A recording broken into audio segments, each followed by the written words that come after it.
Karena mereka orang-orang yang hidup di zamannya lebih itqon di dalam mentakdil dan menjarah.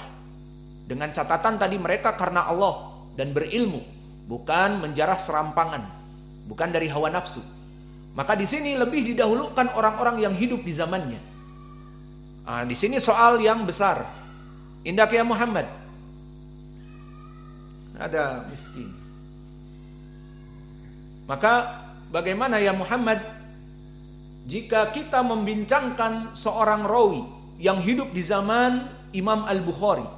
Berarti tadi ada siapa? Al-Bukhari, Abu Hatim, ya, dan Abu Zur'ah. Maka bagaimana kalau kita mengambil pendapat ulama seperti Imam Syu'bah? Bisa apa tidak? Tidak. Kenapa tidak bisa Imam Syu'bah diambil? Soalnya ada Mekah di atasnya. Taib, selain itu apa? Masuk akal apa tidak? Al-an aina Syu'bah? Syu'bah kita Mekah saja. Taib, berarti dia sudah lahir apa belum? Atau sudah meninggal atau gimana? Sudah meninggal. Maka di sini pengetahuannya juga kita sedang mencari di Sunan Abi Daud rawi dari gurunya Imam Abi Daud misalnya. Nah, rawi yang gurunya Imam Abi Daud berarti hidup di zaman Imam Al-Bukhari. Nah, cari para ahli jarhi wa ta'dil yang hidup di tabaqah yang ke-10. Siapa? Lihat ucapan Imam Al-Bukhari kalau ada. Lihat ucapan Imam Abu Hatim. Lihat ucapan Imam Abu Zur'ah. Mereka hidup di zaman gurunya Imam Abi Daud. Karena Abu Daud termasuk dari muridnya Imam Al-Bukhari. Misalnya. Maka seperti itu. Lalu kenapa kita tidak mengambil ucapan Syu'bah? Ya akhi, Syu'bah sudah meninggal sejak dulu. Dan rawi yang kita bicarakan gurunya Imam Abi Daud belum lahir. Bagaimana Syu'bah mau menjarah orang yang belum lahir, faham? Maka dari pengetahuan zaman ini, mengetahui fulan di zaman tahun keberapa, fulan ahlu jarhi wa ta'dil di tabaqah yang keberapa, faidahnya sangat besar. Di saat kita ingin mengetahui keadaan rawi di zaman para penjarah wa ta'dil hidup, lihat di zaman siapa. Sehingga memperkecil juga dari ikhtilaf yang ada. Maka ini faedah yang bisa kita berikan dari pelajaran kita pagi ini. Kita simpulkan dari pelajaran kita bahwa di setiap zaman para ulama ahlu jarhi wa ta'dil itu ada. Maka mereka membicarakan rawi-rawi yang hidup di zamannya di tabaqah-tabaqah mereka. Maka apa faedah kita mengambil di poin yang kedua ini? Kita sekarang akan membahas yang kita bicarakan rawi yang hidup di zaman siapa. Jika rawi itu hidup misalnya di zaman itba'ut tabi'in, di zaman Imam Malik, di zaman Imam Laits ibnu Sa'ad, berarti ucapan Syu'bah lebih didahulukan. Dan ucapan Imam Sufyan Ats-Tsauri lebih didahulukan daripada misalnya ucapan Imam Al-Bukhari. Meskipun Imam Al-Bukhari imam, namun dia berbicara orang yang dulu, orang yang sebelum dia jauh. Dia bahkan bukan dari kelompok itba'ut tabi'in, dia di tabaqah yang ke-10. Maka ucapan orang-orang di tabaqah yang ke-7 dari itba'ut tabi'in lebih didahulukan. Contohnya, seorang rawi yang hidup di tabaqah yang ke-9 dari zaman Imam Asy-Syafi'i, maka diambil ucapan yang hidup di zaman Imam Asy-Syafi'i. Siapa? Abdurrahman ibnu Mahdi dan Yahya ibnu Sa'id Al-Qattan. Ini lebih didahulukan ucapannya daripada ucapan yang sebelum dia ataupun ucapan yang setelahnya, apalagi misalnya yang datang di akhir Ad-Daruqutni. Maka Imam Ad-Daruqutni hidup setelah Imam Al-Bukhari, maka jauh dia ucapannya. Maka di sini dilihat ucapan yang hidup sezamannya dulu.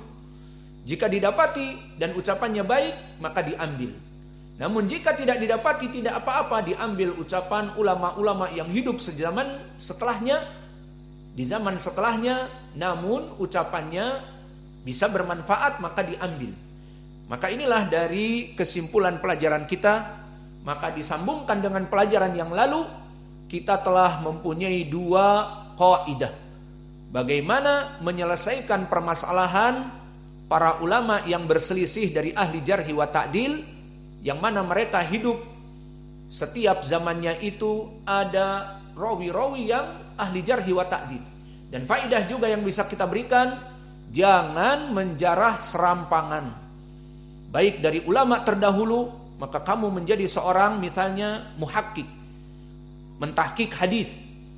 Hadis ini diriwayatkan oleh Imam At-Tirmidzi. Maka dia rawinya di zaman Imam Syu'bah. Maka hati-hati mengambil dari ucapan-ucapan mereka, jangan menjarah dari hawa nafsu dan serampangan. Apalagi yang hidup di zaman now. Maka yang hidup di zaman now hati-hati, jangan menjarah mereka serampangan. Jangan dikeluarkan dari manhaj ahli sunnah. Jangan dikatakan mubtadi', dhalun mudil. Jangan dikatakan hizbi. Jangan mengatakan jangan belajar dengan fulan. Kenapa bukannya ahli sunnah? Pokoknya janganlah, aku lagi marahan dengan dia. Maka masalah kamu marah dengan dia, urusan dunia. Tidak ada hubungannya kamu menjauhkan manusia dari dakwahnya. Apalagi mengajak manusia yang lain untuk ikut dengan kamu. Maka ini mengajak kepada kesalahan. Bukan karena Allah orang ini menjarah, apalagi mengilzamkan kepada manusia yang tidak ikut ucapan saya maka saya akan membencinya. Saya tidak akan bermuamalah dengan baik dengannya. Dan bahkan barang siapa yang tidak ikut dengan saya pakai komando, maka saya akan menutup dakwahnya, akan menutup ma'hadnya, akan menjarahnya. Dan akhirnya markasnya dirampok seperti zaman komando Lukman Ba'abduh dan yang lainnya. Maka pelajaran Dawabit al-Jarh wa Ta'dil sangatlah penting agar kita tidak serampangan dalam menjarah. Jangan sampai kita ini menjegal teman sendiri. Maka kalau tidak belajar ilmu seperti ini, dengan mudah kita akan menjauhkan manusia dari gelanggang ahli sunnah. Bagaimana keadaan si fulan? Karena cocok dengan dia, sunni salafi, belajar dengannya. Ditanya lagi bagaimana dengan si fulan? Karena orang ini selalu tidak bersepaham dengan dirinya. Kalau diperintah atau diusulkan demikian tidak menggubris. Dan orang ini mungkin seorang yang kritisi, selalu kritis, selalu menanyakan kepada dia perkara-perkara yang kritis. Akhirnya dia takut, maka dia katakan orang ini gak usahlah belajar dengannya, dan seterusnya. Maka di sini dakwah serampangan, jarah wa ta'dil serampangan, pertama akan membuat kehancuran bagi dirinya karena dia bergibah dan juga menjauhkan manusia darinya dengan batil. Maka akan menjadi bumerang di hari kiamat dan bahkan di dunia. Lihat bagaimana dakwahnya kelompok So'afiqah, bagaimana Lukman Ba'abduh sekarang now. Dulu jika dia di zaman kedolimannya, semua para asatidah takut kepada dia dari masalah-masalah yang dia punya. Maka setiap dia mengisi masjid itu full house, bahkan sampai pelataran. Dan sekarang di saat dia mengisi, yang datang hanya 10 orang kurang ataupun lebih.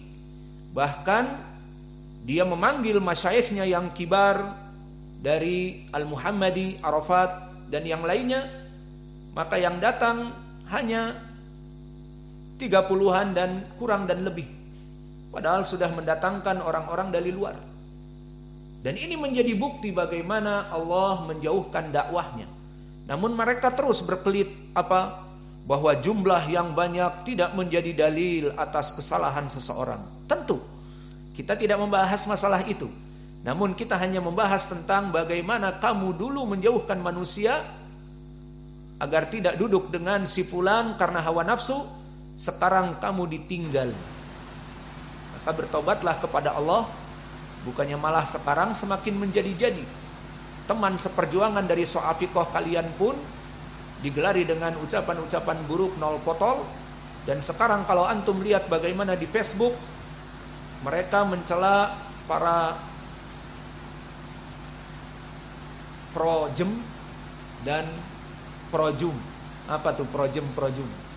Projem, projember, projum, projumhur. Maka ucapan-ucapan mereka keras jika kalian lihat sesama mereka. Al-gawga'iyun, tukang pembuat fitnah, tidak amanat dengan amanah para ulama. Maka mereka beristidlal dekat dengan ulama. Dan mereka mentahdir kelompok projum, jumhur, dengan orang-orang yang lari dari ulama. Ulamanya siapa pertama? Ulama mereka as-So'afikoh, bukan ulama kita ahli sunnah. Maka kami menasehati kelompok as-So'afikoh, terutama kelompok nol potol ataupun projum, projumhur, agar bertaubat dari Luqman, bukan hanya meninggalkan Luqmannya saja. Karena Luqman yang dekat dengan para masyayikh as-So'afikoh, sehingga dia bisa menelpon Syekh as-So'afikoh, dan dia yang mendatangkan di daurah-daurah Al-Muzani kedua, ketiga, bla bla bla, bisa diatur oleh dia para masyayikh, karena masyayikh ada di tangannya. Maka kalian kalau hanya menjauhi Luqman Ba'abduh saja, maka kalian akan diuntal miring oleh dia, karena dia akan memainkan masyayikh yang ada di tangannya sesuai keinginan Luqman. Maka jarah-jarahnya Luqman dan pengikut projem kepada projum, projumhur, dengan ucapan-ucapan mereka lari dari ucapan ulama. Mereka tidak amanah, al-gawga'iyun, tukang ribut, tukang fitnah.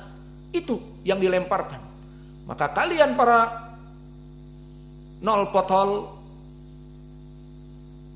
seperti pepatah mengatakan, terlanjur basah, ya sudah mandi sekali.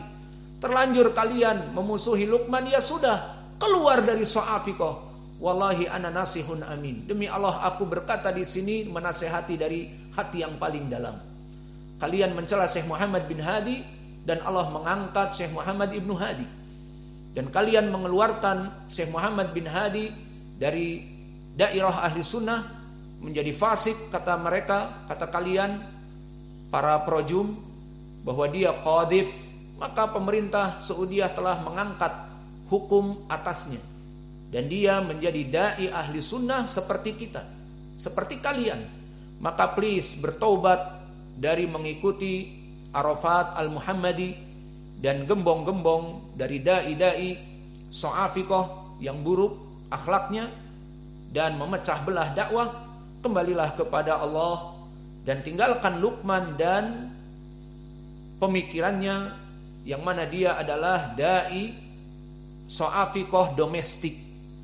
Maka bergabunglah dengan ulama ahli sunnah. Semoga Allah memberikan hidayah kepada mereka para projum agar meninggalkan Luqman dan asatidah ataupun masyayikh kelompok So'afikoh.